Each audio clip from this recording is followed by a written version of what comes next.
Welcome back to Beauty as a Birthright podcast.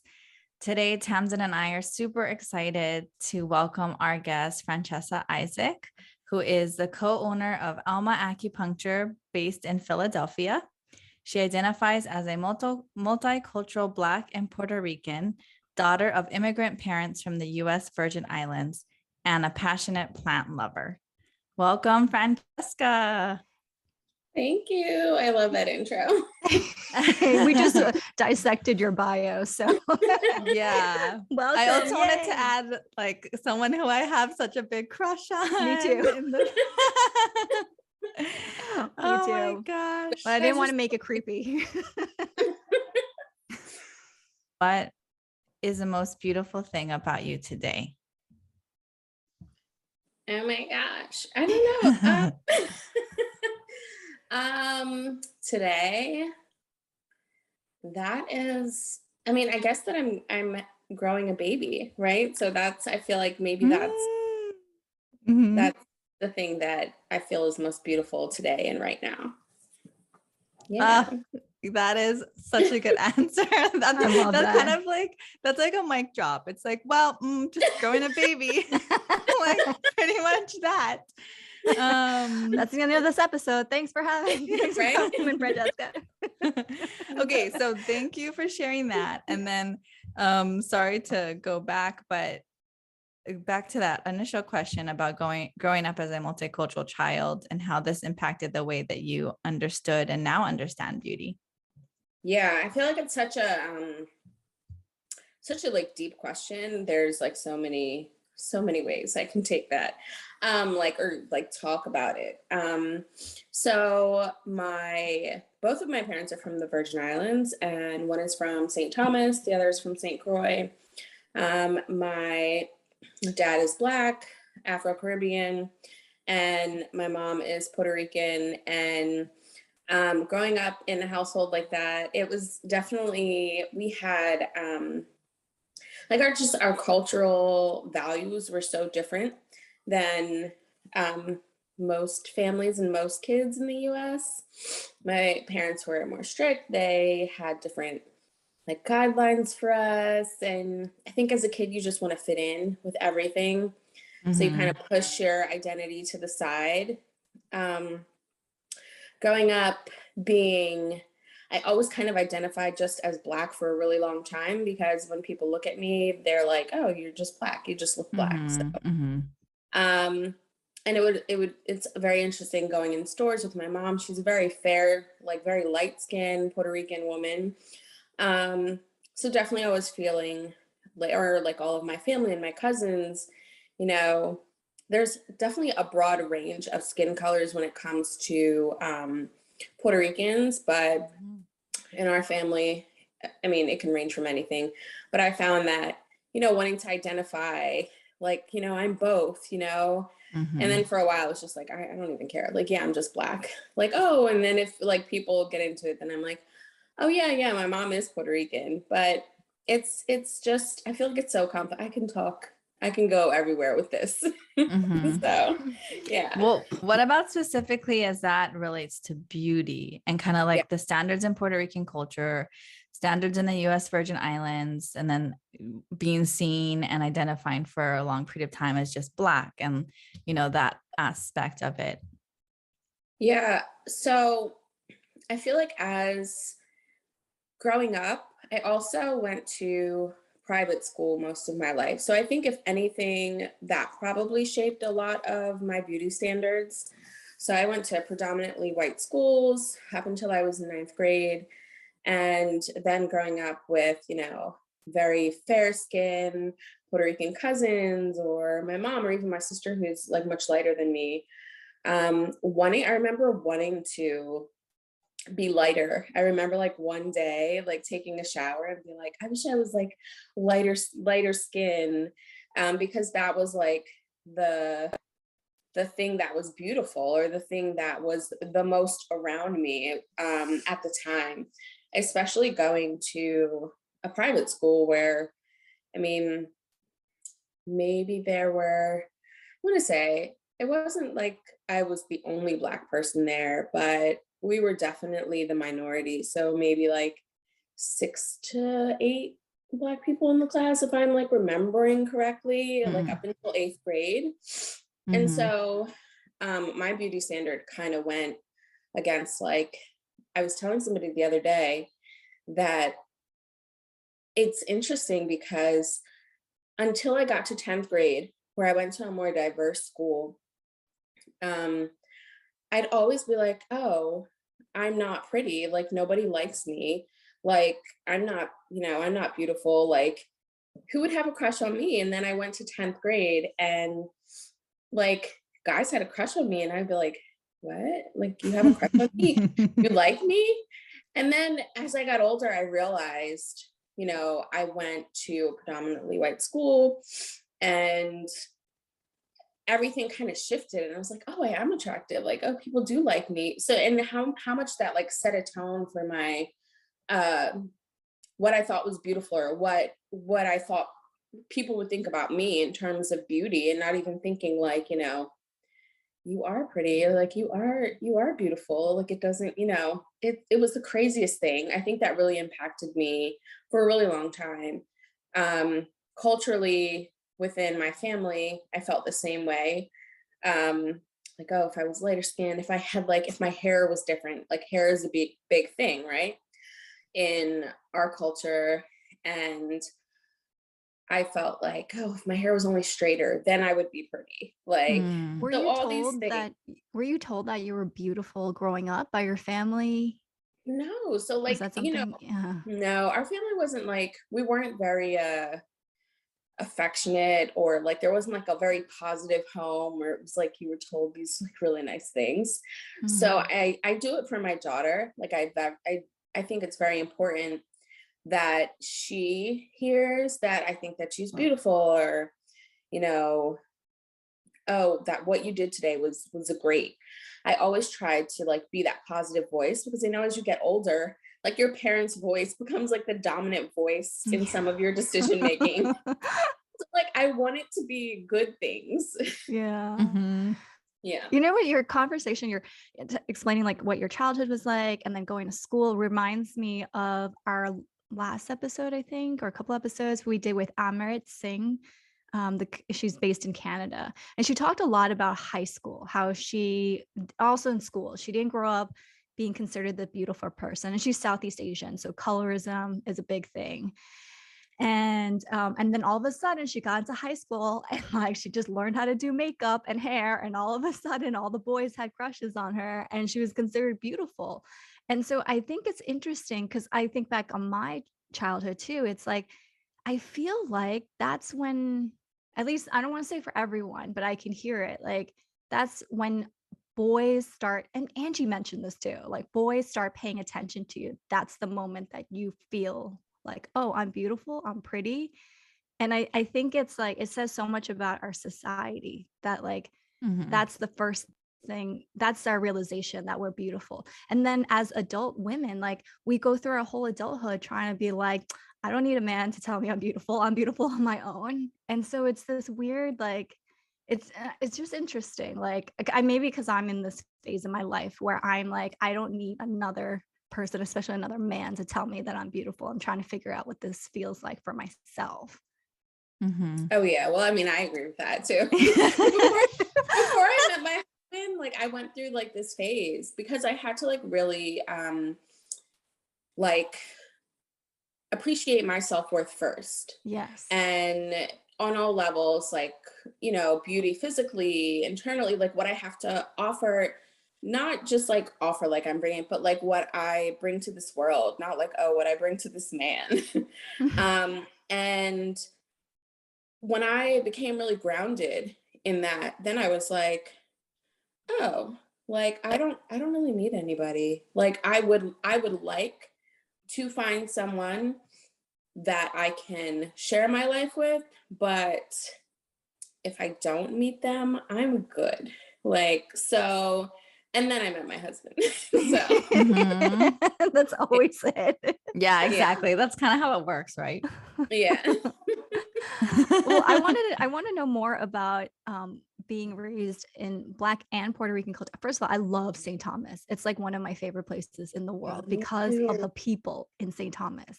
Like, it's so different than the other Virgin Islands, I feel like. And people are so warm and like really polite in that old school politeness. Like everyone says good afternoon, good morning. Right? I had to learn that when I was in St. Thomas. My friends like, you guys say good afternoon, everyone. I'm like, really? Yeah. Like, yeah, you got to say it when we go get our curry. I'm like, okay. It's so funny. I took my husband and his family there for the first time last year, and I was like, okay, when we're walking, people will say good morning. It's like, don't be rude. Like, you need to speak back.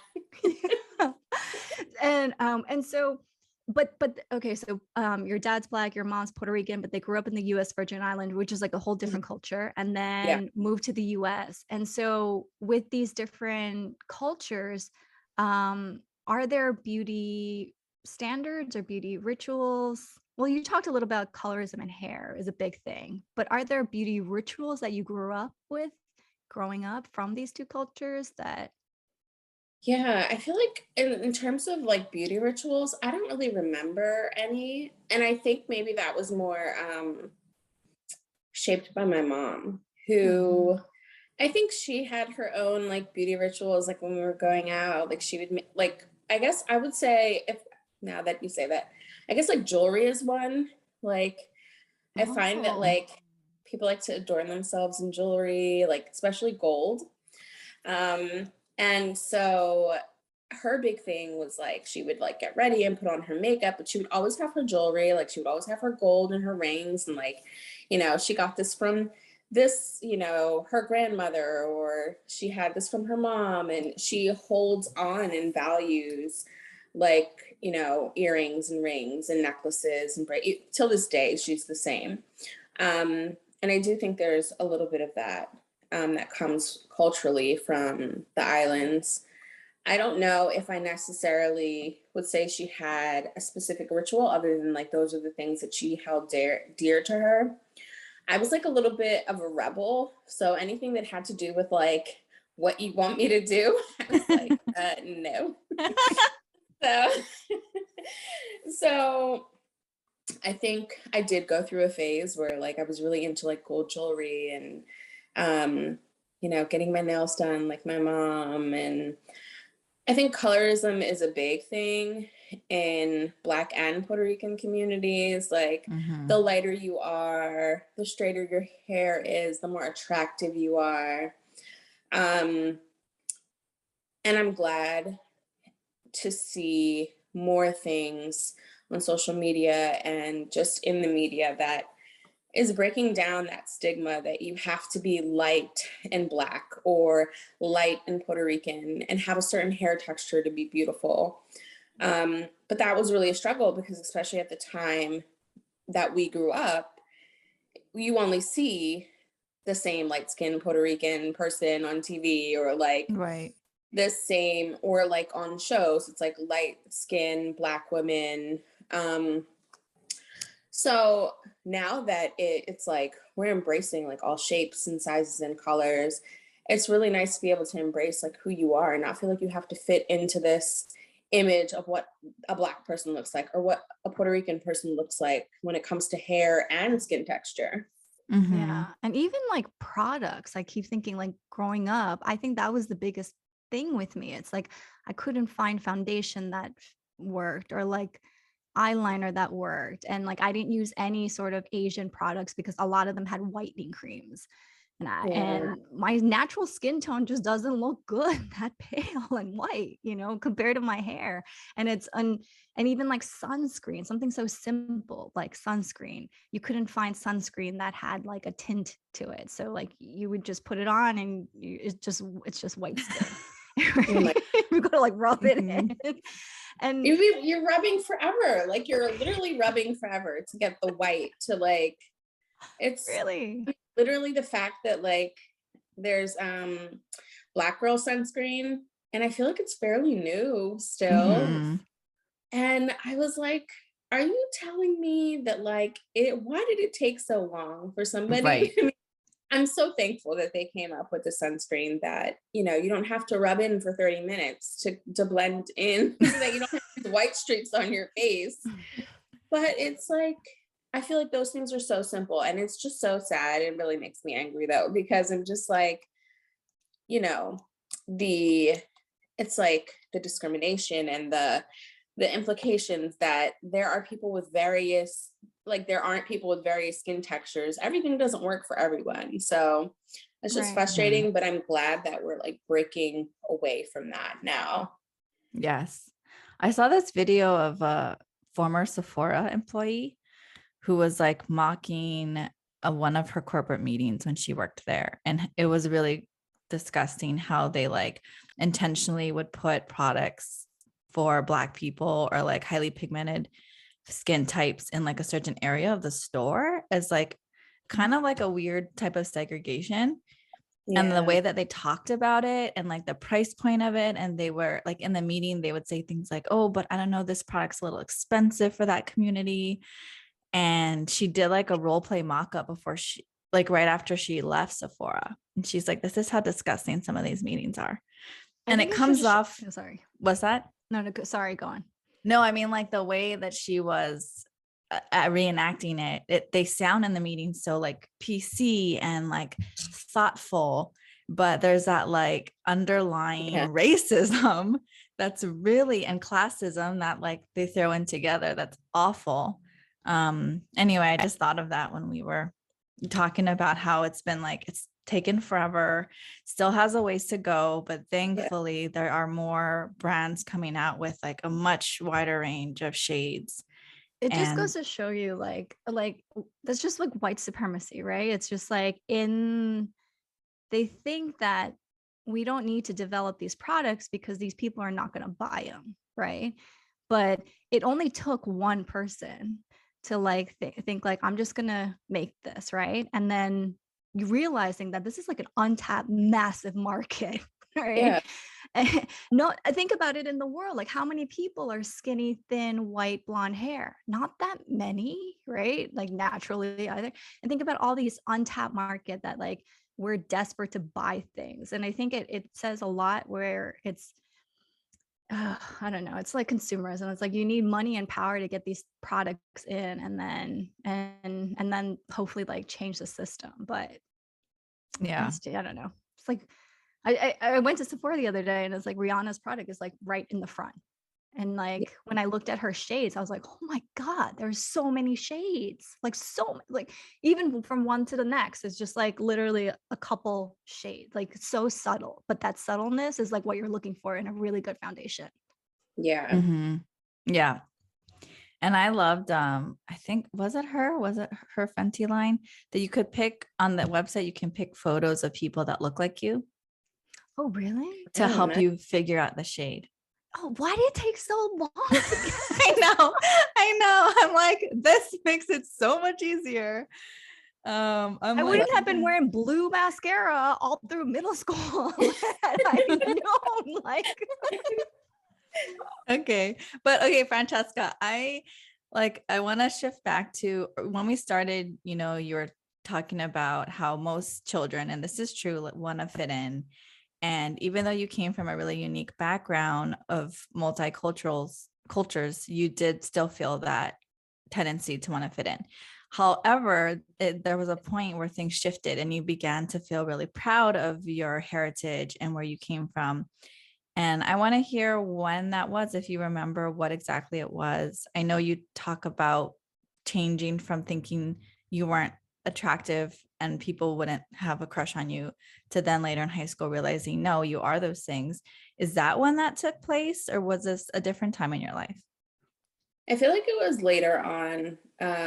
Maybe like when I got to college, I started to, I think maybe when I was younger, I felt like I had to choose one. Like you have to, it's the same thing with like checking boxes, right? When you go somewhere, like, oh, you have to check. And it's like, no, I don't have to choose one. And although, people may just assume, or I think part of it was like, I didn't feel like explaining, like, because sometimes people have this idea about you when they see you. And then I was just like, I don't want to put the energy into explaining, my background. So I would just choose one to be like, let's just end the conversation there. But then I think when I got to college, when I really did start to have more pride in my upbringing and just my culture, and just come in to my own and have more confidence, then I would just be like, yeah, this is what it is. Do you identify now as an adult woman? I'm always curious, people who grow up in a multicultural family, do you identify with one culture more so than the other? Or do you identify, like we had a guest, Kyle Yoshioka, who identifies as, their word is extremely biracial. And we talked a lot about this, like biracial and multicultural. Paige is biracial, she's multicultural. So I'm wondering, do you identify with a certain culture, or do you identify as this like mesh of different cultures that, yeah. Yeah, I feel like I identify, as multicultural, and especially so we grew up in New Jersey, and all of my parents' family were still in the Virgin Islands. So we would make a lot of trips back to the Virgin Islands. And then I feel like the closest family members were on my mom's side. And also we saw them the most. So she had a few step siblings in Philadelphia, where I now live. And so we would see them the most. And then even when we would go to the Virgin Islands, my mom has a much bigger family. Like, it's so big. So growing up as a kid, I actually felt more Puerto Rican because I had even though I didn't feel like I looked Puerto Rican according to what, the culture and standards of the media says Puerto Rican is on like movies and TV. But I felt more Puerto Rican because, I was around my mom's family that was really large. Everybody was speaking Spanish. Like, my mom was very fluent in Spanish. Everybody pretty much is fluent. And I was like, oh yeah, I'm Puerto Rican. But then it's so weird because then when people would see me, they'd be like, aren't you Black?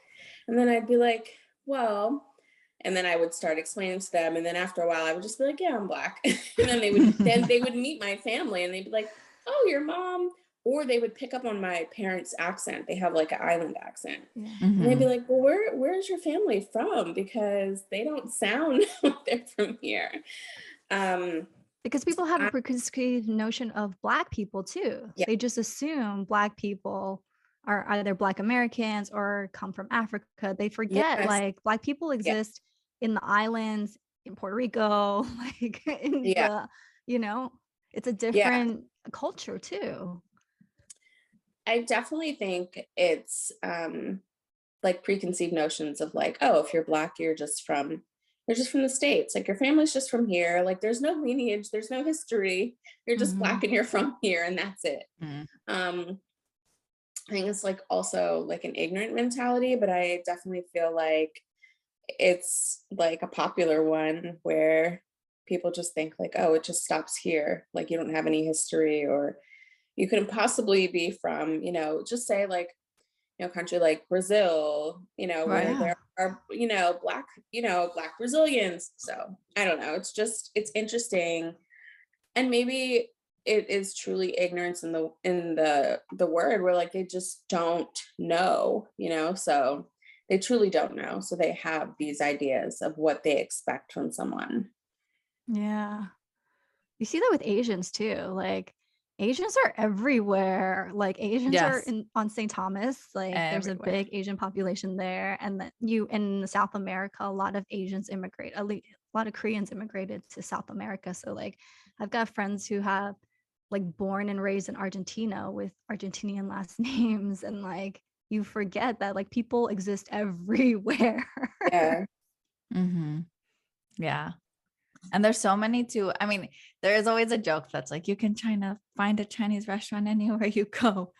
Because it's really all corners of the world that Asian people find themselves too. Well, you kind of mentioned this, Franchesca, about your daughter and how you've been raising your daughter in terms of sharing about beauty.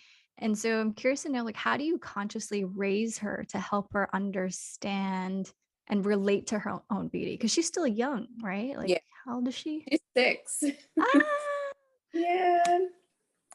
It's like interesting to watch because she went to like a semi-mixed like preschool for like 2 oh, I years gotta before. ask you guys questions about that because my nephew just started pre-K and that's not Yeah. my child, but yeah.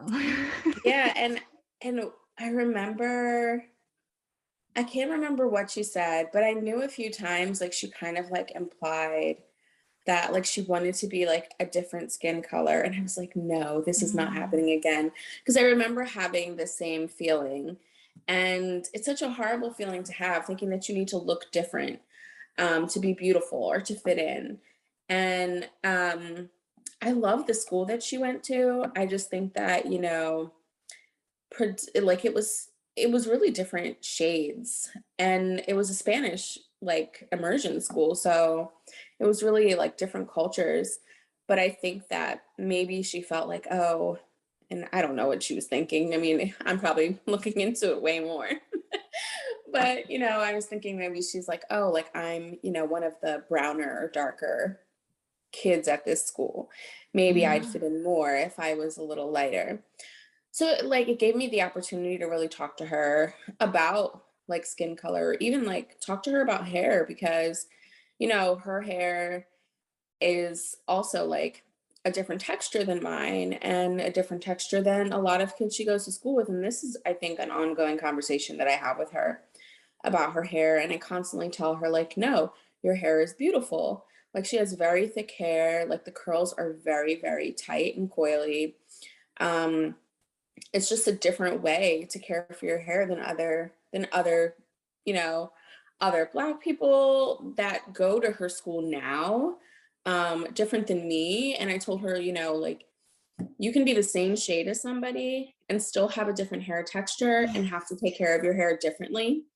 So Mhm. having those conversations on a 6-year-old level I was and gonna letting her say, how do know, you say that? yeah, Like, how do you like talk really about just this at such a young just letting her age? know, like, it's okay to be different.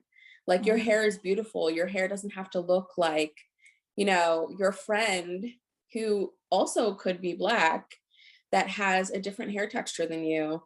Like, you're different and it's okay to be different and you're unique. And, I just try to tell her positive things. Like, when I wash her hair, like, look how long your hair is. Because there's a lot of shrinkage in her hair. So when it's dry, it looks so short. The minute we wash it, it's like halfway down her back. And so I try to remind Mhm. her, like, your hair is different, your skin texture is different, there are different shades, there's so many different people. Just reminding her that beauty looks different for everyone. But it's interesting that it starts so early. Like, I'm like, Yeah. who is thinking about, but I guess you do. Like You at can't Mhm. 6. protect them. Like Yeah. you even said she went to a pretty multicultural school, right? It's Mhm. like, Yeah. Paige, do you have a son? Do you have to talk about this with a boy? So when we were living in the Bay Area, and that's where all of his schooling was, we would talk about it. I mean, la- actually, so our neighborhood was predominantly white, but his school, which was getting closer to Oakland than where we were living, we put him in a different school that was closer to my clinic. It was actually really diverse. And so that part of it was really nice. But he would pick up on different things. Like he'd come home, he's close friends with a Black student classmate, and he was like, oh, his hair smells like coconut. He would just come home and say his hair smells like coconut. And because he knew coconut, because of course we're from Hawaii, so we like have coconut products. We're not putting it in our hair though. So I had seen, that was an opportunity for me to talk to him and just tell him that like the way that he's having to condition it or keep it moisturized, etc. And he like actually loved it, like because it just smells so good. And he noticed it like that his friend smelled good, and then the kids didn't have like a scent per se. So that was like a cute thing. So like in those years, it seemed like all the things he noticed were what I would say cute, and they did give opportunities for me to talk to him. Like another student who was white, pure white, got a really bad burn one day, so I could talk to him about that. But he himself, at least not to my knowledge, suffered discrimination at And he his doesn't like school. question his beauty. Well, so now that we're in Hawaii, it's like 80% Asian here, I feel. I mean, it's changing with the pandemic. A lot of people are having to leave and a lot of people are coming in. But so yeah, now that he's definitely the majority, like how I grew up, he hasn't been questioning much at all. He does think he looks like my dad, who's blonde hair and blue eyed, because they have like similar dimpling and markings. Oh, interesting. So it's just cute because like my dad, I don't know, like the other day someone's like, he was like, his friend said my dad looked like a rooster. I'm like, yeah, like that. That's pretty accurate. But anyway, so it's just cute. The whole thing for now for me is like, I'm just calling cute, and then if things come up, I try my best to talk about it, but it seems like his experience has been fine. My nephews are biracial. One looks more Asian than the other.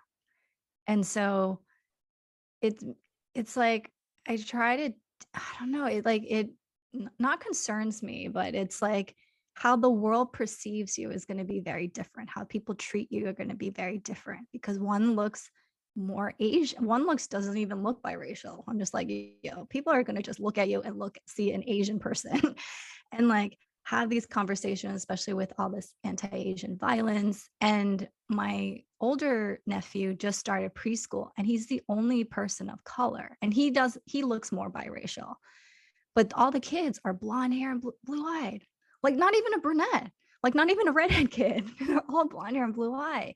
And that was a shock to me because it's like I was wondering, like, is he making friends? Like, does he eat lunch alone? Like, are they treating him okay? And he has a bully, and I'm like, oh my god, I can't stand this bully. And I'm like, is he bullying him because he looks kind of Asian?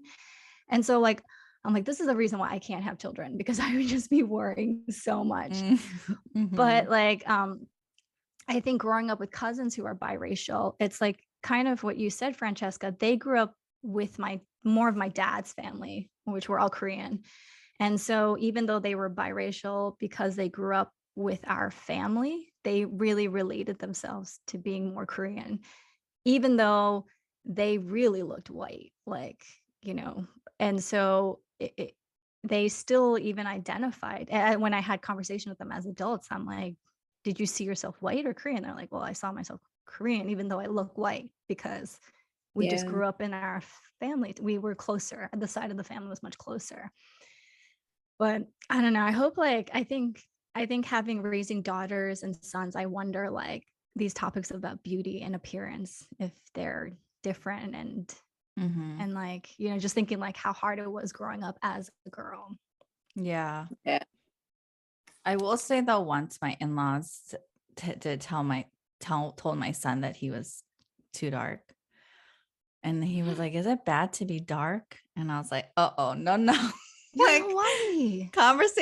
Big conversation here. I talked to my in-laws and they were embarrassed. It's generational. They're from Asia. It's so ingrained in them. Yeah. But they got it and it was not an issue after that with them. And then I had to like talk to him and like put the fires out. I'm like, oh no, my gosh. But Franchesca, do things land with your daughter? Do you feel like when you have these conversations, she's really comprehending it, taking it to heart, and integrating it into her own like 6-year-old reality? I think so. I think sometimes I might have to like repeat it once or twice. And then, I mean, like at that age, right, they're still like, oh, everything you say is like the right thing. And we love everything. Like, they still adore you so much. Like, I mean, I guess it's different when they're teenagers, I'm sure. But so I definitely think that it might take, 1 or 2 times to me telling her, and then I don't have to say it again. And that's also depending on like what happens at school too. Like, is it coming up again? Um, and I think that just me regularly giving her that foundation will help her like navigate through life so that she has a strong confidence in what she looks like and her individuality, which I didn't really have. I feel like when your parents are like immigrating somewhere and they're working hard and they're doing all of the things to provide and hope that you also like do better than them, I found that they didn't have time to like think about that or worry about Yeah. that stuff. They're like, whatever, like, look, we need you to like go to college and get a good job and do all the things to have a better life. Mhm. So that, yeah. Yeah. That immigrant life, when you're a child of immigrant, it's like you're just literally just trying to take care of yourself and like raise yourself. Yeah. It's like, it's different. It's a little like, I feel like I'm hoping that I can do a more like well-rounded job of like bringing in some of the things that maybe I like missed as a kid, when it comes to like, you know, affection and being like loving and positive. And then, yeah, it's great to like have a good job and have a good, career. And, but also like, what are the other things that like bring you joy and that, also like bring beauty to your life, not just, some of the grinding, you got to do this to do well here type thing. Mhm. That's yeah.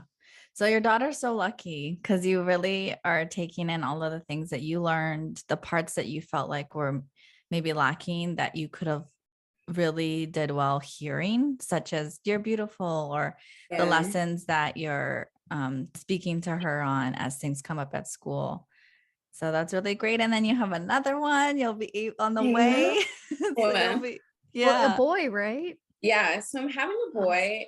And so, okay, so it brings up also, I have no idea what it's going to be like raising a boy because most of my family members, most of my cousins are girls also. And like, I have a sister. And so I'm like, I don't know. So Wait, and my when is your kid being born? We got to figure out the early August, animal. early, August. So like mhm, Leo, astrologically speaking, and then a tiger. yes. Oh, so fierce. Oh my I don't gosh, know so if I bold. fierceness because my daughter is like a firecracker. Okay. She is like, She's a monkey, wait, right? I think so. I think we talked about it. She's a Yeah. monkey. She's an Aries.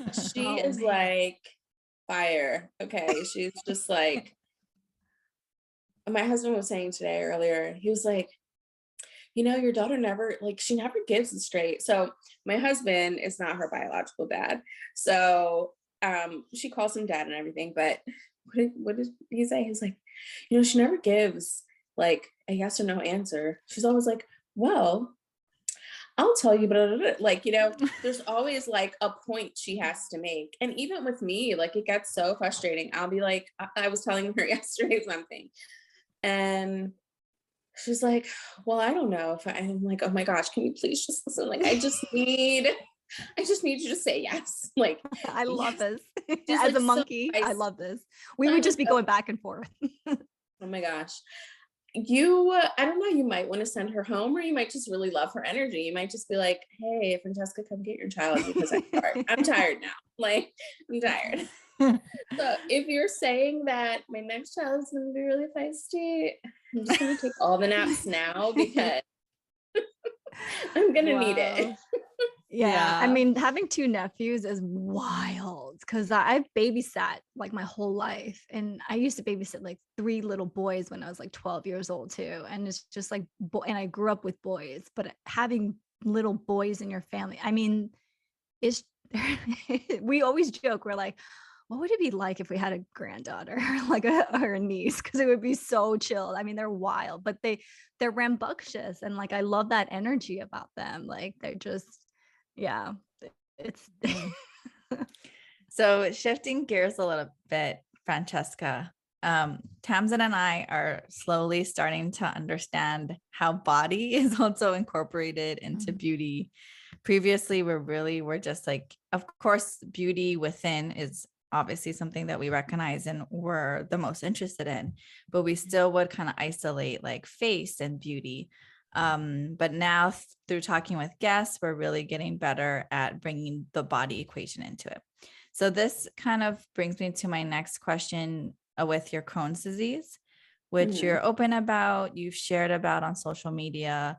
Of course, with this disease comes a lot of fluctuations in weight and the relationship you'll have with your body, depending on if there's a flare up or if there's, a time that you're more in harmony.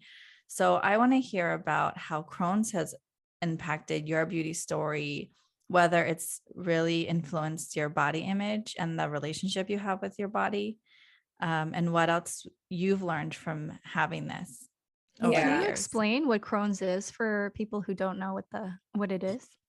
Yeah, so Crohn's is an inflammatory bowel disease, very different from IBS. And, there's so many there's, I think, mild, moderate, and severe Crohn's. And I actually have severe Crohn's, which I feel like I'm still partially in denial about it. But after the year I just had, I don't think I can really deny it the way that I was before. But pretty much it's an autoimmune disease. And there are different factors in your immune system where I feel like, and this is probably not the most medical definition, is, your body is like eating away at your intestines, in my opinion, is how it's felt for me. So there's, crazy inflammation in your intestines. It comes with, you can have it in so many different places throughout your intestine, whether it be small, large, and it's different for everyone where it's located. The different levels, and also what you experience, like your symptoms. So there's a range of symptoms and severity, and it's definitely, when it comes to, I'll go back to what you were saying, Paige, when it comes to physical, I'm like, where do I start? So pretty much I grew up really thin. Like I was, a size 0 to 4. That was like the range I was in up until maybe like the second or third year of college. Then like I went from like a 6 to 8. So like then I stayed in that range where I was like a size 6 or size 8. And is that when you were diagnosed with Crohn's, around that time? No, Okay. It's like, it wasn't until after I had my daughter that I was diagnosed. So then when, like around, after I graduated college, I noticed that all of a sudden there was a shift, and it became really hard to like maintain my like size 6'8" shape, and nothing drastic had changed. And I remember intuitively feeling like I must have something immune going on under, like that was always in the back of my mind, because I'm like, why all of a sudden is it so hard to maintain my weight? I'm like working so hard. And then fast forward, I had my daughter, and I breastfed her for literally 2 years, like 2 years to her birthday. And I got sick during that, right leading up to her birthday, because it was the day of her birthday party, and I couldn't eat. Like I literally couldn't eat anything. And I had like lost a bunch of weight. Now by that time I had like, my weight fluctuated. It goes up and down all the time. It is that way now. I feel like it'll be like that forever. And I just stopped cold turkey, because then I had the diagnosis of Crohn's, and they put me on steroids, and I didn't want to breastfeed. First of all, I was like done, like, okay, good. I don't have to breastfeed anymore. But also like, I don't want to introduce her to this medicine in my breast milk. So I've literally struggled with my weight. And I think this past year and a half has been even harder, because again, like so just to be like straight up, like I was like 205. I'm 5'3". And I remember like being like, I must be like heading into a flare or something, because I notice I gain a lot of weight before a flare and then all of a sudden rapidly like lose. And so if you look at my closet today, I have like, this is just from the last year. I have size 2, I have size 4, I have so many different sizes because I went from like 205 to 140, like within Wow. a 6-month span. And, you know, it's so interesting because everybody would be like, oh my God, you look so good. I was just going And to I'm ask like, you that. How other yeah. people's, yeah. And I would be like, you know, and for me, I'm just like, you know, the joking side of me is like taking it all in, because I'm like, I have been trying to get to this weight naturally on my own for years, ever since like I gained weight. I'm like, and here I am, the sickest I've ever been, in and out of the hospital, like had to have a major surgery where part of my intestines are removed. And I can barely eat. I can barely move some days, like literally walk, like going up the steps. Like I would have to go get my daughter or something. Going up the steps, I would look at the steps and be like, oh my God, like it looks so exhausting to just to go up the steps. Like something as simple as walking was so hard because like my insides were like burning up inside. So having people come up to me and be like, oh my God, you look amazing. And I'd be like, thanks. And they're like, well, what are you doing? I was like, well, I have Crohn, so, you know, sometimes I can't eat. And I was like, no big deal though. Like My insides are eating itself. seriously, you know, I wasn't really trying to make anybody feel bad, but I'm like, how do I have this awkward conversation and let people know that like, you know, I'm not on any special diet? Because some people would like go into it like, are you on it? Like, are you? And I was like, actually, no, I'm just like been sick lately, or, you know, depending on how I felt that day. And then they'd be like, oh my gosh. And it's like, yeah, you never know. Like somebody can be doing a great diet that's working well, but somebody can be really sick and having the hardest time. Also my skin cleared up like the most too in that time. Like I had the glowing skin, but I'm like, yeah, because I wasn't eating like any food. Were you Right. feeling good about yourself? Like, were you feeling beautiful because your skin was glowing, you were skinny and like people are complimenting? Or I were think, you, yeah. yeah, I think on the days where I felt functional and I had a good day, I was just like, I think for me, I tried to like embrace the good days. So if I had a good day and I felt good, I was like, well, I'm going to take this as the benefit for all of this stuff right now. It was like the spin on how horrible I had been feeling. I'd been like, let me just enjoy wearing this small dress and, you know, act like everything's okay. So like, I feel like that's what I would do to kind of cope. But I felt so horrible. Like I wasn't like, it didn't matter to me really. I just wanted to feel better. Yeah. It's so wild. I mean, like I wasn't sick, but I was in this really abusive relationship and I had lost a ton of weight, which is so unusual because when I'm stressed, I eat. I'm like a eater. So to not eat and I don't even know how. I mean, I was eating. It's not like I lost my appetite because I love food, but like weight Yeah. was just dropping so quickly. And people would say the same thing, like, oh my God, you look great. Da, da, da. Even like people, like strangers, like on the Yeah. street. And I love validation because I'm a monkey. I didn't receive validation growing up. So please gas me up and tell me I look cute. But in that time, it felt strange because on the inside, I felt dead. I was like spiritually just trying to like get up every morning and just get through life and like pick up the pieces from this like toxic relationship.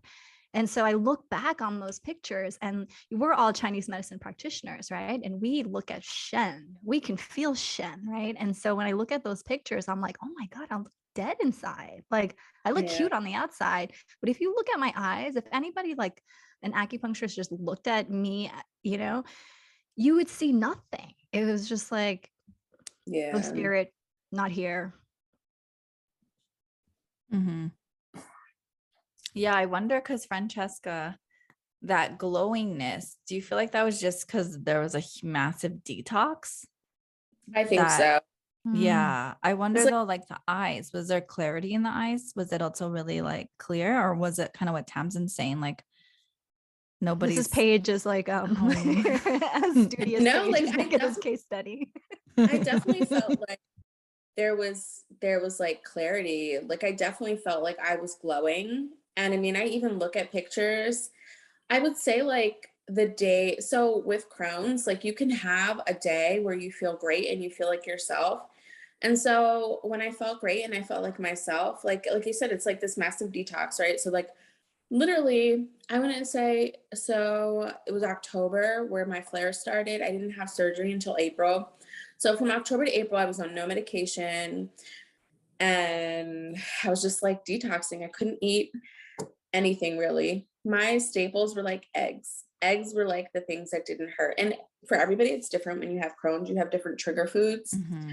For me, like eggs were safe for me. So it was like the thing that I ate the most of.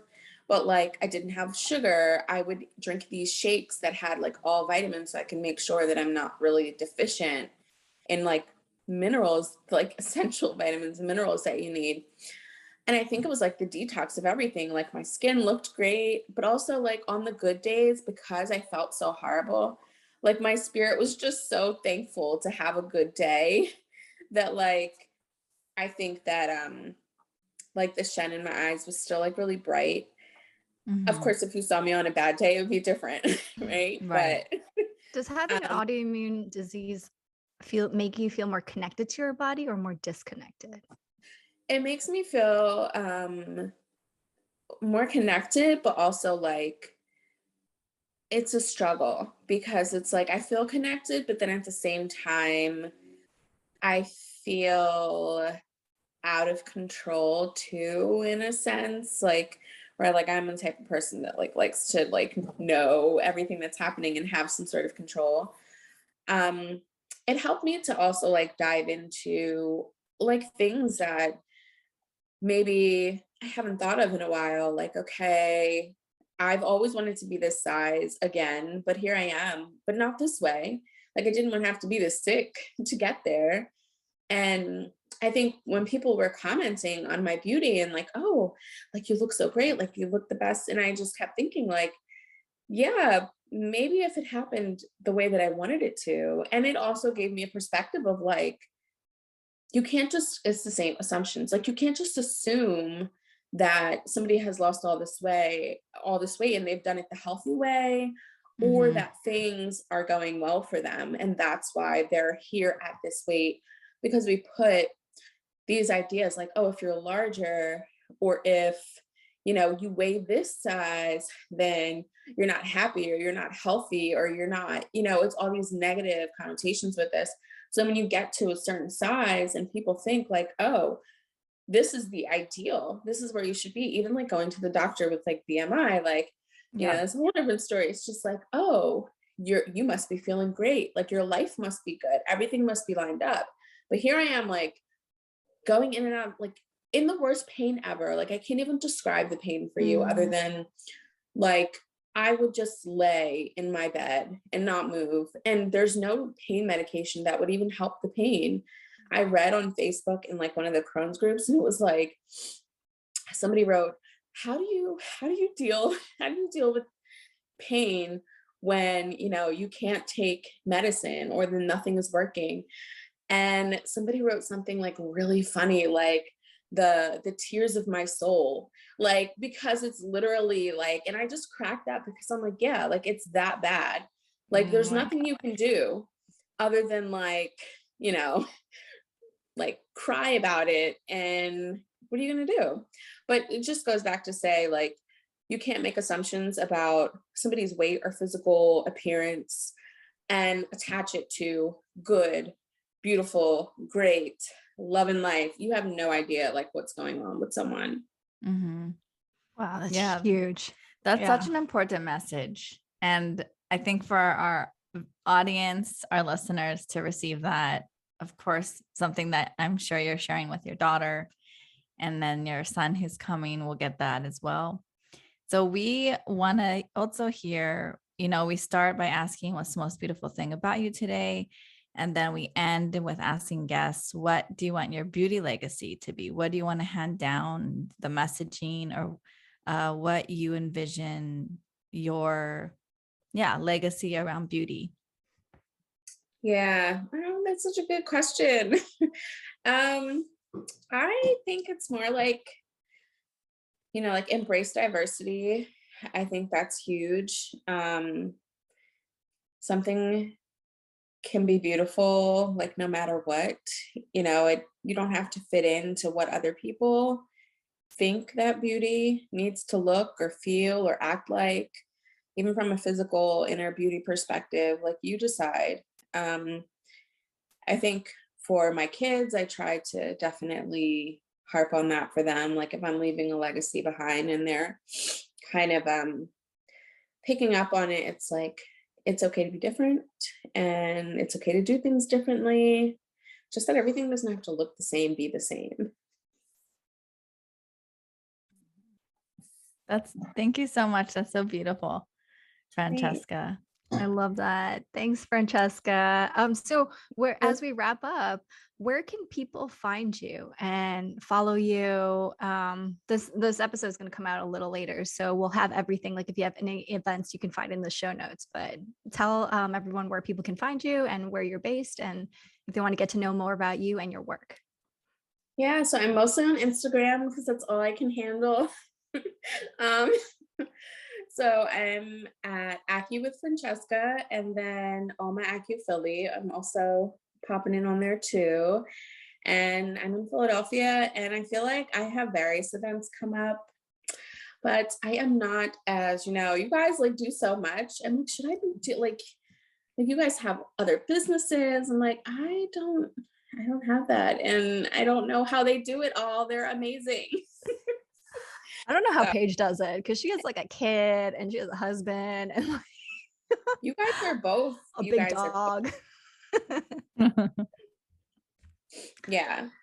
Oh, this was so good to like just get to sit down and finally chat with you, because it's like I've never even met Paige, and like this is how we started our podcast, because it's like I feel like I meet such cool people on Instagram, but we never get the chance to just sit down and talk and get to know one another. And, the times that we're doing stuff, it's usually like a collaboration. So it was just so nice to like hear how you grew up and like just know more about you and as a person behind Alma Acupuncture, behind this acupuncturist, but just get to know Franchesca. So thank you so much for chatting with us today. Yes, thank you. Okay. Yeah. Bye, Franchesca. Bye. Bye.